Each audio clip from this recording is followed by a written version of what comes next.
The following program is a presentation of Jez Sports.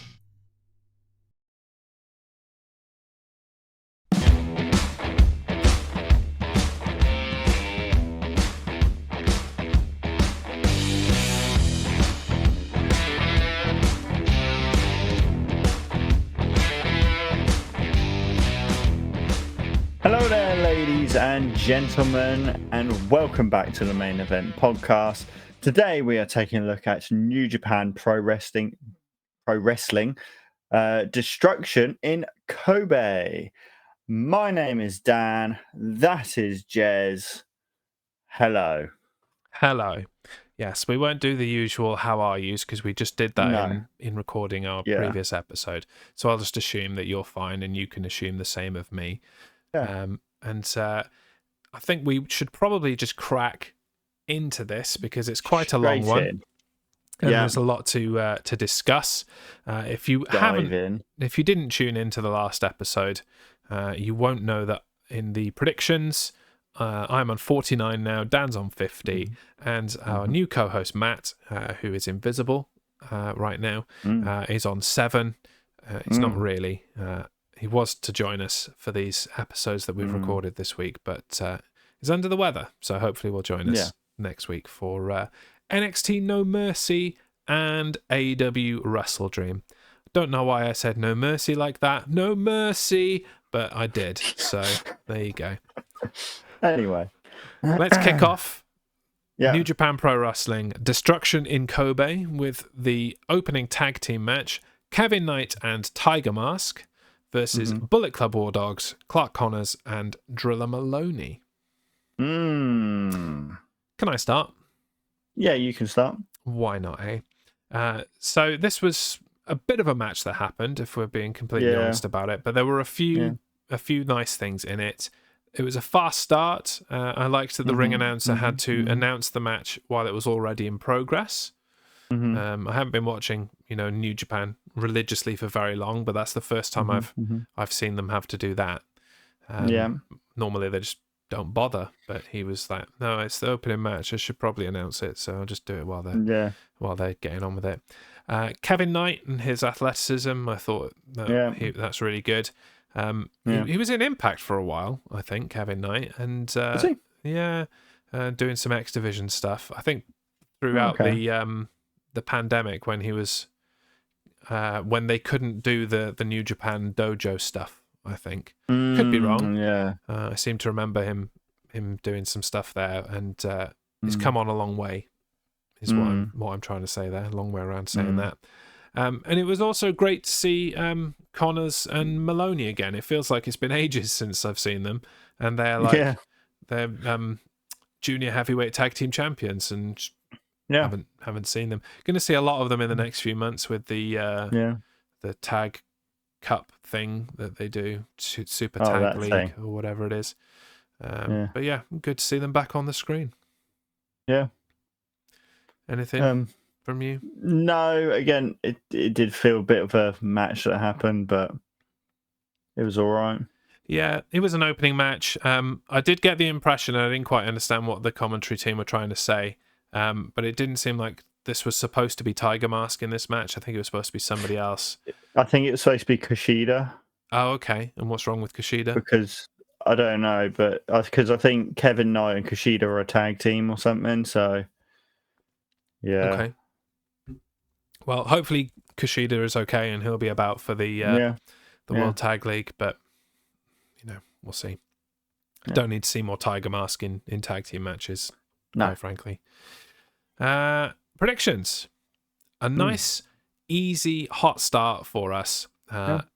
As is expected, the champions won, and that's what we predicted. Surprise. So all three of us, me, you, and Matt, begin as the ones. The ones. Sabu. Yeah, I might have to be Sabu now. That was a thing after the last episode. Next one. The House of Torture versus just 5 guys, except it was a trios match. So it was Dick Togo, Evil, and Yujiro Takahashi versus Doki Sanada and Taka Michinoku. Dick Togo. That name. See, this confirmed something for me. I thought I was being a bit racist. I was like, I'm sure Dick Togo was the guy that used to be in Kai and Tai, but maybe I'm just being racist and I'm like, oh, Japanese guy in a Japanese stable. But no, it was Dick Togo. I'm like, right, okay, good. I'm glad. There you go. And he has aged gracefully enough that I could still recognize him. So there you go. He was one of the people responsible for chopping off the pee-pee of Val Venus. Fair enough. Why not? The chop of the pee-pee. Anyway. The chop of the pee-pee. The good, the bad, the ugly of this match from you, sir. To be honest, as much as I like all the people in this, I don't have much to say about it. Because it was a good match. Better than the last one. But I just don't really have anything to say about it. I like Sonata and Evil's sort of thing, where Evil has taken the championship and is claiming he's the next champion, and he's all about he is the champion, all this palaver. I do like Evil's entrance when the camera shakes. Nope. When it zooms in on him. I do like it. Don't like that. Yeah, I know, but that's because you're sick. I'm sick, bruv. That's what I am. Thank you for pointing it out. Goodbye.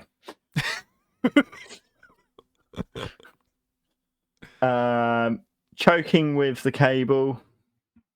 Great. But apart from that, yeah, it was a pretty straightforward match, I feel. And yeah, I mean, it was a trios match. They are what they are. There's a lot of them in New Japan. Yeah. They love themselves a multi-man match. But yeah, the goods, Sanada, just him. Yeah. He's a sexy, sexy man. Love a bit of Sanada. Yeah. I liked Evil twisting the hair of Doki like he was twisting like an arm in an arm bar or something. You know how when you've got like hold of an arm and you do that and you turn and then you wrench it. He did that with his hair, and I'm like, I don't think he can feel it in the twisting aspect. It's only the end bit. Depends if he's pulling it at the same time. But I just like that he was basically doing a wrestling move on this dude's hair. Yeah. That was entertaining to me. Why not? And then there was a point in the match where it was Taka and Togo in the match together, and they were just chain wrestling and trading submissions. And I'm like, man, these old dudes have still got it. Fair play. It was a really good moment in that match. The only bad, not necessarily related just to this match, but the whole situation, I feel like Sanada could make just a little bit more effort to get his belt back. Yeah. I don't even really feel like the dude's trying, to be honest with you. He's like, Evil's got my belt. What are you going to do? Yeah. I'll get it back eventually. I'm in no rush. Yeah. I've got this T-shirt. It's got it on there. It's good enough, right? Yeah.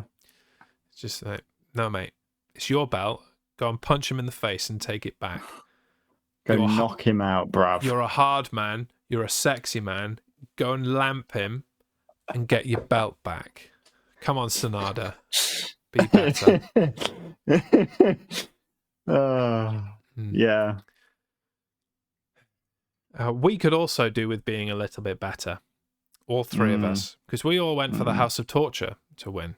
Yeah. And, I mean, the commentary team fell for it as well. They were like, this is going to be a good day for bad guys. And so they fully believed that they were going to win as well. Yeah. But they didn't. We'll remain the ones / Sabu.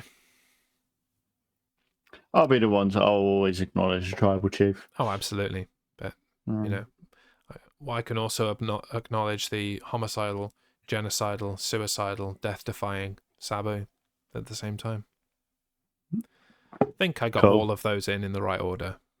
There are lots of dulls. I can't remember them all. Next match, another big multi-man match. The Bullet Club team of Alex Coughlin, Chase Owens, David Finlay, Gabe Kidd, and Gedo versus the Gorillas of Destiny, El Phantasmo, Hikuleo, Jado, Tamatonga, and Tangaloa. First things first. Thrilled that El Phantasmo is now officially a part of the Gorillas of Destiny. Yeah. Love that. It's like basically another splinter group from the old Bullet Club. And and I just love that. I think it's great. And I like just how many stables there are in New Japan, and there could be more, quite frankly. And let's just keep having stables. So that's cool. other goods in the match. Hikuleo helping El Phantasmo to walk the ropes before he did the moonsault to the outside. And it looked good. A nice bit of teamwork. I like that. Yep. And I like the fight continuing after the bell. Yeah. Like the match was over and then it's like, no, we're still going. We just keep fighting. Yeah. That was decent. Yeah. Bads. This one made me laugh. Jado selling being punched in the gut while he was wearing that armored vest. Yeah. To the point that you could, when they punched him in the gut, you could hear the clunk of the fist on the vest. And I'm like, don't sell that. That isn't hurting you. Yeah. If anything, the person punching you should be selling it like, ow. Like, silly. Very silly. Silly Billy. And the other bad I have, despite how good it looked, the bridge over the bow and arrow, when he put the bow and arrow on and then bridged over out of it, it looked great. But there is no way you're putting as much pressure on your opponent as if you just did that move from a normal base, like standing up or on your knees or something. Yeah. So it was, style over substance. Yeah. But I wasn't a fan. Yeah. Anything else from you? Nope. Predictions then. We all went for the Gorillas of Destiny, which takes us all to 2. Thank you. You're welcome. Next, Chaos, the team of Leo Rush and Yo, also known as Leo. Leo. Yeah, I'm not a fan of that name. Versus Los Ingobernables de Japón, Bushi and Hiromu Takahashi. I'll tell you what, try saying that name when you're drunk. I will do that. Yeah. Please do. And if you do, record it so I can see you doing it. Los Egober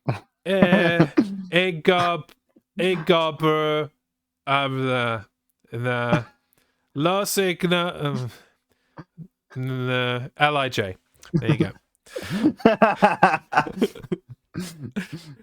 Your turn this one. What did you think of this match? It was okay. It was good. Kind of came and went. But I liked Leo doing that roll thing they do. I don't know how to describe it. They kind of linked and kind of just forward rolled each other and then jumped out into the splash into the corner. Kind of like that. I wouldn't be able to do it. Rush Takahashi doing a bit of rivalry stuff. Hey Mike, welcome in. Right. Hello. And then the sunset German suplex, they called it. The sunset flip German suplex. That was really good. That was quite good, actually. Yeah, that's pretty nifty, that was. Yeah. Yeah, I thought that's quite a nifty little move, that was. But apart from that, nothing else. It was just, all right. Yeah, I mean, a lot of these are just previews for the tag league thing that they're doing. And in this case, a preview for are they getting a shot at the junior heavyweight titles? Leo, I can't remember. Someone is. Might be Bushi and Hiromu. I don't know. I'm sure someone in this match is getting a shot at the belts, but either way. What I liked at the beginning of the match was Leo Rush and Hiromu Takahashi just chirping each other. Oh, no, that's it. It's Leo Rush and Hiromu Takahashi fighting for the title. Yeah. That's what I'm remembering. Them chirping each other during the introductions. I like that. Other than that, it was a bit meh. And I felt like the Rush Hour move, where he bounces off the bottom rope, it just looked a bit janky. The bottom rope didn't really spring as much as one would hope. It just looked a bit meh. A bit like that sliding clothesline from the last one. It was just a bit... Oh, the Claudio one, Yeah, it just didn't work. But it was fine. It was a decent enough match. And for the first time today, I've predicted opposite to you guys, and it hasn't worked out for me. So you and Matt both went for Leo, and I went for LIJ. So you and Matt will move to 3. V1 now. And I'll stay here on 2. Love and thank a you. peace. Yes. Mike, welcome in. Give you a proper introduction now that we're not in the middle of a match. Good to see you. Hope you are well as well. You missed the AEW conversation. I know that you've been watching a bit of AEW, but you also probably fortuitously missed my rant about the name Mike. How it's been applied to Santana, and he's now Mike Santana. I went on a bit of a rant about how they're trying to make him hard, and with all due respect, Mike is not a hard man name, and that they probably could have picked better. We don't need to hear it all again. Okay, yeah. Before you start again. Okay, yeah. Don't get me started. That's a different show. That's for another day. Yeah. Let's just go into the next match before I get going. Yes, please. So Chaos again. Kazuchika Okada and Tomohiro Ishii versus TMDK, Bad Dude Tito, and Zack Sabre Jr. Tito. Yeah, it's Tit with a no on the end. Tito. But that said, I feel like he was really decent in this match. And TMDK in general, mostly him, controlled this match for the early going. The other thing that I liked, not a huge amount to talk about in this match, but the other thing I liked was the beautiful bridge by Sabre in the final pin, where he was basically resting on his forehead. Like, he rolled in and then he tipped his head back and was basically just resting on his forehead and putting all of his body weight on his forehead. Beautifully done. I'm like, fair play, mate. Your neck must be made of steel. You've got supreme neck strength, and kudos to you. The bads, the ref could not keep the extra stuff out of this match if he tried, which he did a little bit, but not brilliant.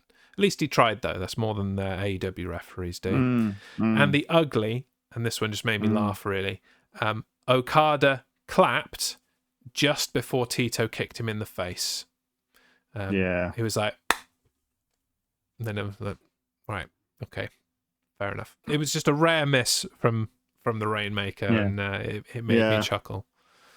But other than that, another one that just came and went, really. Bit of a series of matches that happened. Nothing to add from you? Okay, cool. No.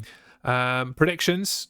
Back to original form with us getting it right and you getting it wrong. You went for Okada and Ishii. Matt and I went for Tito, and Sabre Jr. So we will now move to... I will move to 3. You will stay on 3. I'll say on Matt V1 will move now. to 4.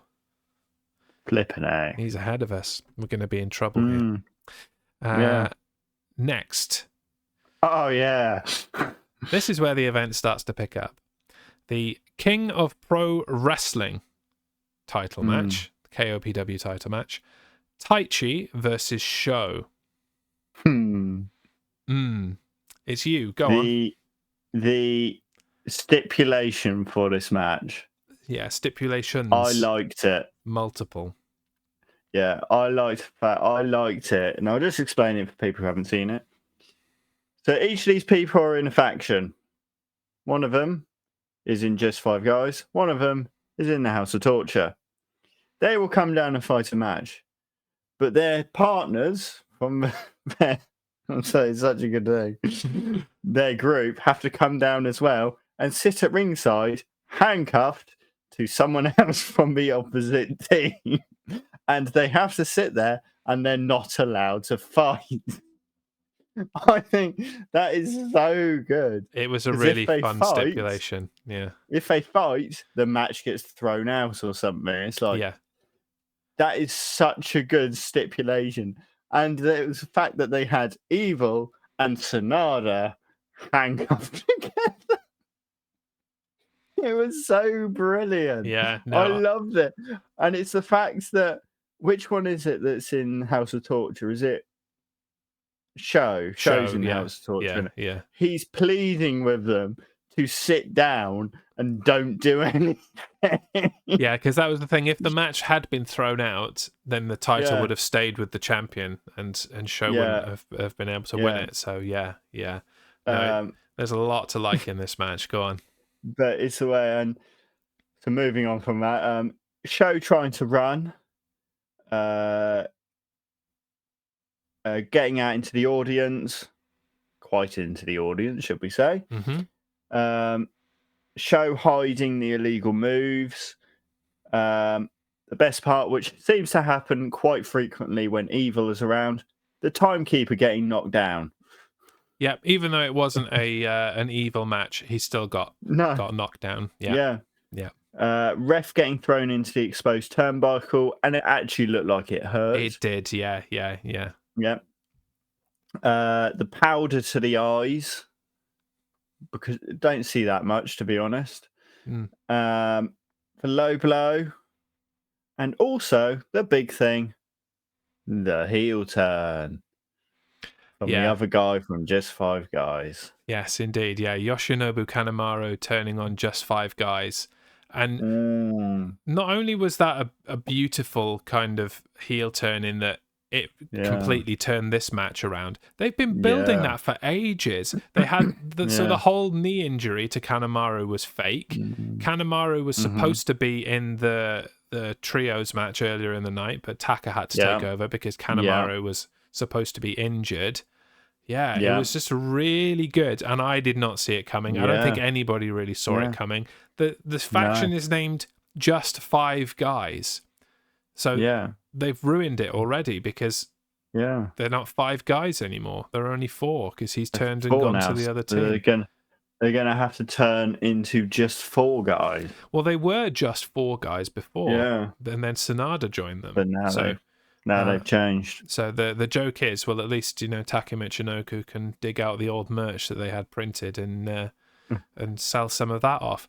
But the main bad that I have in this match is that as a result of this heel turn, those sexy Just Five Guys tracksuits will never see the light of day again. Oh no! And they were lovely. I liked those. Yeah, no, my goods are very much the same as yours. I had gathered all of the heel stuff into House of Torture. Still had a plan to cheat, despite the odds of being able to do so being stacked against them. And I really liked / didn't like the Taichi being broken and crying at the end, and Sanada like consoling him, tapping on the shoulder. I'm like, it just got me in the feels. Really got me. It got me, man. And it's not very often that you watch your wrestling and go, unless somebody's actually died. It's not very often you just go, oh, poor dude. Feel sorry for him. So good work there. Overall, fantastic. Definitely the match of the night so far. This is the first time things have woken up a little bit, and we've actually been able to have some real enjoyment. I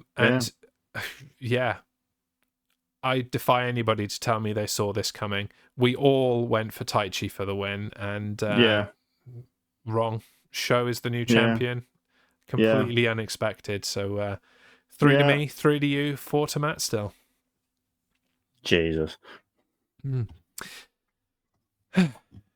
Next, and I will say my headphones are giving me a warning that they're about to die. So when that happens, I'll deal with it, and you can just vamp and talk for time while I sort it out. But we'll see how long it lasts. Welcoming Callum of the many numbers, your favorite AEW, 4 favorite in AEW: Bryan Danielson, Jon Moxley, Eddie Kingston, and Darby Allin. It's not a bad top 4. It's quite subjective, really, to do a top 4 for AEW, but I could probably do my top 4 in New Japan a lot easier than in AEW. But what I will say is that Bryan Danielson would definitely be in my my top 4 for AEW. Yeah. Next match, though. IWGP Tag Team Championship, Heavyweight Tag Team Championship. Bishamon versus TMDK, the original TMDK, Mikey Nicholls and Shane Haste. This was just a solid wrestling match, really. There was nothing flashy about it, but it was very good competition. Yeah. No real standout moments for me other than the sudden stack superplex out of nowhere. That was cool. Looked very brutal. And the only bad for me is the outcome. I feel like Bishamon have had their time, and I feel like if any team is worthy of dethroning them, it's TMDK. Yeah. Who've never held the IWGP heavyweight tag team titles. So, yeah. What did you think? Yeah, I thought it was a good match as well. Yeah, you summed it up lovely as well, always.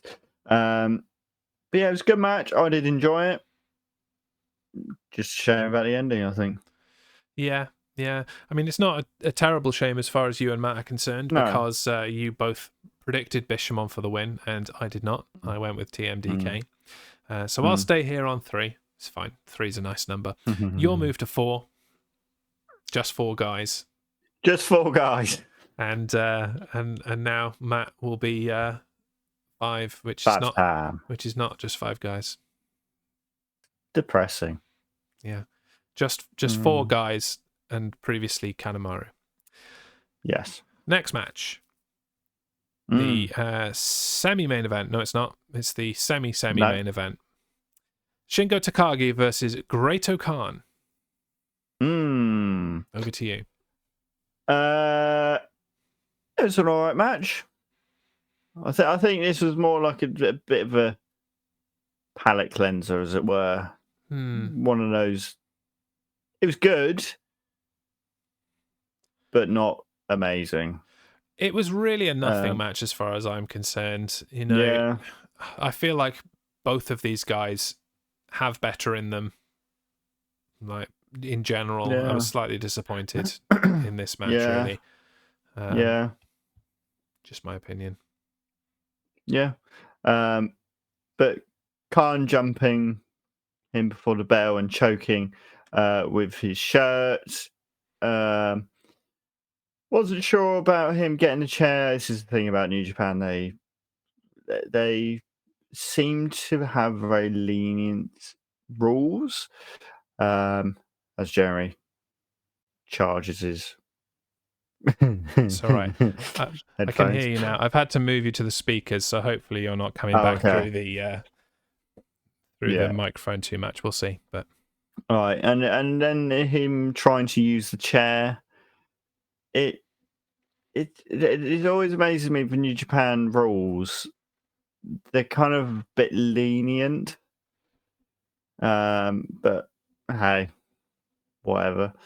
But they were pretty evenly matched, I feel. Yeah. As I said, I'm not really into this match. I feel like they could have done a lot better, frankly. What I did like was the beginning of the match, where it was like Great Khan was like, "All right, so you want to join United Empire? Here's your T-shirt. You can join right now." And like, no, okay, I'll choke you with the T-shirt then. It was very much classic Great Khan, and I enjoyed that. And I kind of like the story that Great Khan is having a terrible year and he can't get business done. I kind of like that story, which segues quite nicely into why I picked Shingo Takagi for the win, as did you. And it's the first time this has happened. Matt went with the other, so me and you will get a point. Takes me to 4. It takes you to 5. 5 points. And then Matt will stay on 5 points as well. Cool. Next up, now it's the main event. Now it's to have a semi. IWGP World Heavyweight Title #1 contendership match. Tetsuya Naito versus Jeff Cobb. Good old Naito. Now, this is a match that I only have positive things to say about. Go for it. So, a series of 4 good things. Cobb making Naito flinch with his punch. He went, and then Naito went. Yeah. I'm like, it's schoolyard stuff, but it was entertaining. Yeah. Naito riling up Cobb with the spit to the face. That was nice. Cobb countering both Esperanza and Destino by just picking Naito up and ragdolling him around. That was decent. And then finally, the Tour of the Islands counted into the Destino. Yeah. And then he delivered a second Destino to finish things off. This wasn't an easy win for Naito by any means, despite the fact that he's beaten Jeff Cobb more often than not, apart from that opening match in the G1 where Cobb got the victory on him. Naito's got his number, and that's just an interesting kind of concept, being that he's a smaller guy and Cobb is a beast. Yeah, he is a beast. But no bads, no uglies, only positive things to say. No, I'm always amazed at the speed that Cobb can move. It's weird. Yeah, a guy that size shouldn't be able to move that quickly. They really shouldn't. No. Yeah. No. But a great match, and really set up for the next match, I feel. It did, yeah. So before we move on to that, predictions, we all went for Tetsuya Naito. I think that was pretty much the only outcome that we were going to get. He wasn't going to win the G1 Climax and then hand the match over to Jeff Cobb at Wrestle Kingdom. That was never going to happen. So we each get a point. Takes me to a 5, and takes you and Matt to the Motor City for 6. Motor City. And now finally the main event. Another match that I have a lot of good things to say about, but it will be over to you first of all. Yeah. IWGP. Firstly, hang on, I've got to tell you what the match is first. I'm IWGP United States / United Kingdom Heavyweight Championship. Will Ospreay against Yota Tsuji. Now you may go. Great match because it's Will Ospreay.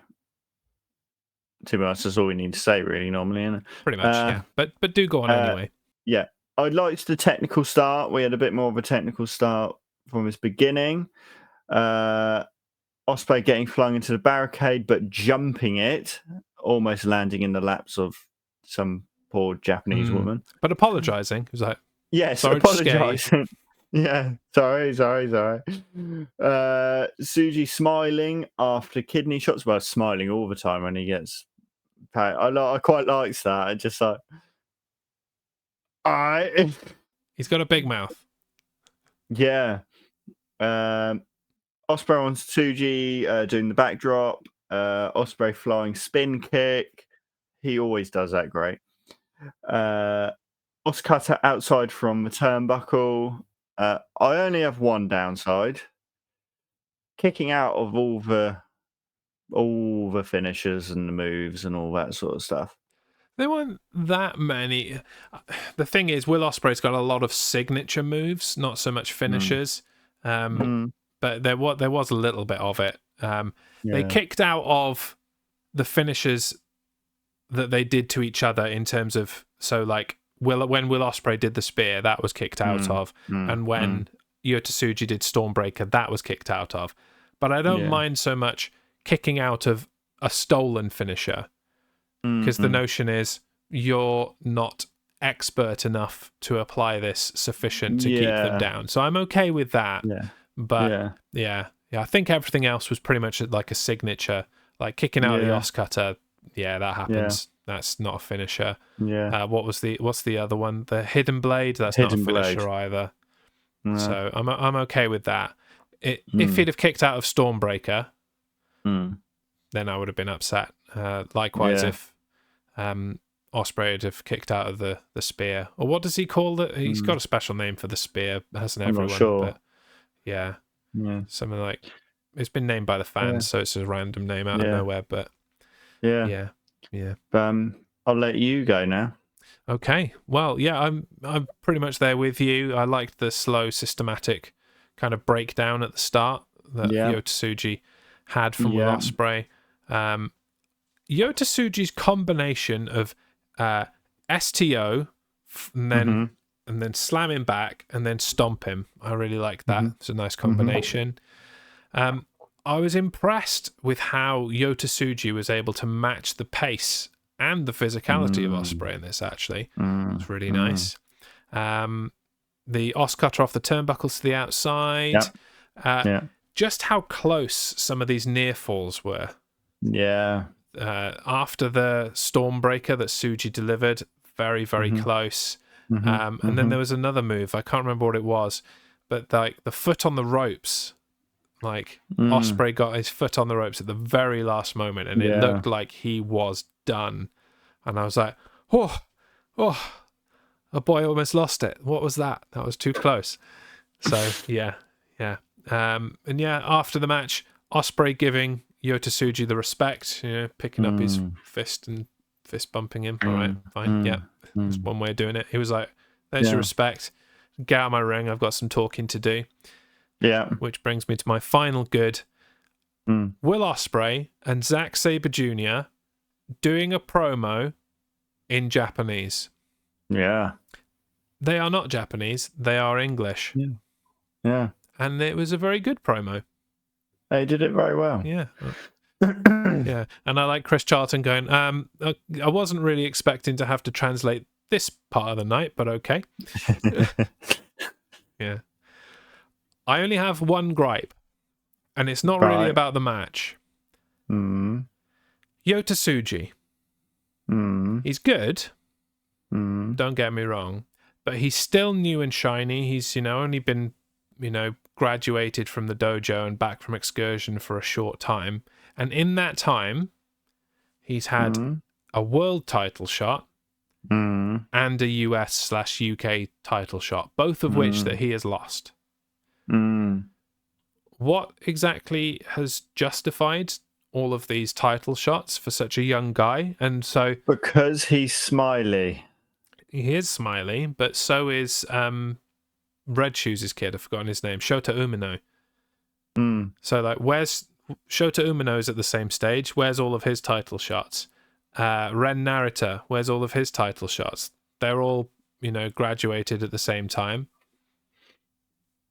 He's just been given a bunch of title shots, and he's lost them all now. So I think, personally, it's time to drop him back to the mid card and have him earn his dues a little bit more, win some tournaments, substantial tournaments. You're not getting anywhere near any titles until you win the J Cup or G1 Climax or something like that. Yeah, as far as I'm concerned. Yeah, have some high profile rivalries against some guys. Go beat Okada. Everyone's doing it. Might as well join the list. Yeah. And stay away from titles for a bit. Yeah. So it's just a bit of a gripe. So, what have you done to deserve this? Nothing. If you ain't got that, what are you good for? Then you ain't got much, and you ain't got nothing. Nothing. That's another song that I bet you don't know. No. Anyway, we all predicted Will Ospreay for the win because, of course, we did. Which means that the final score for this event brings me to 6 in the Motor City. Takes you and Matt to 7. Which means that the final scores after this event are I am on 55. You are on 57. Yeah. Edged away a little bit, ahead by 2. Edged away a point. Yeah. And Matt is on 14. It's all to play for then. Yeah, I mean, to be fair, he's only done 2 shows and he hasn't even actually done them. So, yeah. I'm slightly concerned that he will just annihilate us in the quarter from Survivor Series to the Royal Rumble, but we'll cross that bridge when we come to it. Yeah. Finally, to end, it's time to ask you that fatal question. It's time to give this show a rating. So today, Dan, I ask you to give me a rating out of 5 creepy as hell Yota Tsuji smiles. Okay, well, I did enjoy this event. I'd say it was slow at the beginning, but then midway picked up. So it wasn't consistently great all the way through. I think before in the past, I've given New Japan quite consistently 4s. but I think I'm going to have to drop it down. Do I want to give it 3.5? Yeah, I'll give it 3.5 because Will Ospreay was in it. See, I'm quite critical of this event, actually. I do feel like it was.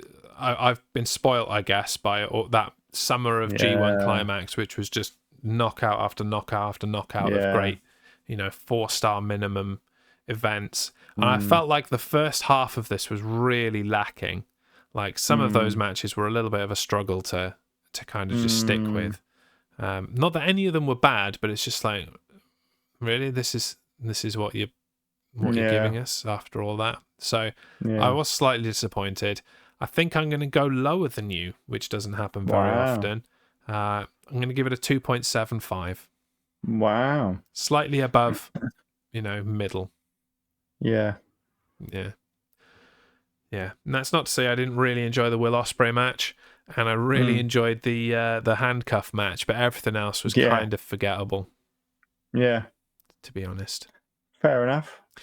But we will do that again in a couple of weeks. When is Destruction in Ryogoku? Let me look at my notes here. Destruction in Ryogoku is on the 9th of October, so we'll be talking about that one on the 19th of October. Yeah. Next week, it's NXT No Mercy and AEW Wrestle Dream. So AEW would be like 10 hours. Probably, yeah, 10 and a half if we're great. If we're being honest about it, yeah. I'm preparing for a very late night on Sunday. Yeah. But we'll start to close out. Do join us next week as we record live those 2 podcast episodes. That'll be next Thursday, starting at 8 o'clock. Hopefully Matt will be able to join us for his first episodes, if he's got his voice back. Otherwise, we'll be here. That's how we roll. So until next week, I've been Jez. I've been Dan. This has been the Main Event Podcast. Bye. Bye.